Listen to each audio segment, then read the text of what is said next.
What's up mga kapuso? Ito po ang mga ganap na dapat po natin abangan dito lamang po sa My Father's Wife.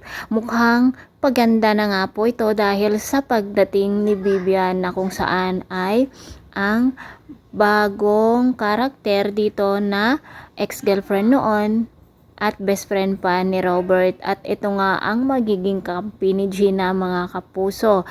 Inis naman si Betsy dito kay Vivian dahil nga nalaman niya na ex-girlfriend nito ni Robert, at mukhang selos si Betsy dito kay Vivian dahil nga po sa nakita niyang sweet na pag-uusap ng dalawa, at kapag magkapasama na nga sina Robert at Vivian ay nawawala na sa eksena itong si Betsy.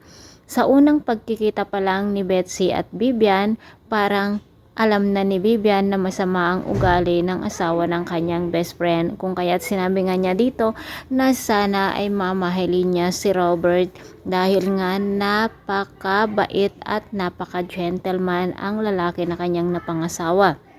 Samantala magkakaroon naman ng problema dito sa shipment ng mga imported goods na kung saan ay ang inaasahan ni na Betsy at Gerald dahil sila nga po ang may hawak dito, at magagalit nga tuluyan si Robert dito kay Gerald dahil nga po sa mga hindi magandang mangyayari lalo na dito sa kanilang kumpanya.